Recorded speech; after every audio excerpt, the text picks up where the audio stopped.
सेहत सफाई का जोली दामन का साथ है। हज़रत मोहम्मद सल्लल्लाहु अलैहि वसल्लम ने सफाई पर इतना ज़्यादा ज़ोर दिया कि उसे निफ्स ईमान करार दिया है। एक मरतबा हज़रत मोहम्मद मुस्तफ़ा सल्लल्लाहु अलैहि वसल्लम की खिदमत में एक शख्स आया जिसके कपड़े मैले और वो आसमानों के बारे में दरियाफ़त करने लगा। आप सल्लल्लाहु अलैहि वसल्लम ने फरमाया है, क्या तुम में से एक शख्स आता है और आसमान के बारे में दरियाफ़त करने लगता है मगर उसे अपने सामने की चीज़ नज़र नहीं आती, यानी इसके नाखून परिंदों के पंजों की तरह बड़े हुए हैं जिनमें एक तरह का महल और कचल भरा हुआ है।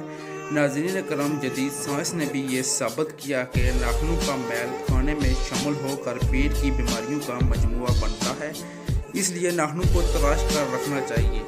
हज़रत मोहम्मद सल्लल्लाहु अलैहि वसल्लम ने फरमाया, अपने घरों को मकड़ी के जालों से पाक रखो क्योंकि मकड़ी का जाल तंगदस्ती का बायस बनता है। और एक मौके पर अरशाद फरमाया, गंदगी और मैल से आदमी की सलाहियतों पर जमूद तैरी हो जाता है, तबीयत में सुस्ती, असाब में कमज़ोरी पैदा हो जाती है। ऐसे शख्स खसूर माश में भी मुश्किलात पेश आती है।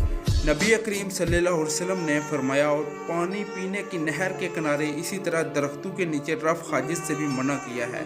ये अमल वैसे भी तहजीब के खिलाफ है और गंदगी से पैदा होने वाले तापन माहौल को ख़राब करता है, उससे लोगों की जान को खतरा लाहक हो सकता है। इसलिए आप सल्लल्लाहु अलैहि वसल्लम ने इन अमूर को सख्ती से मना फरमाया।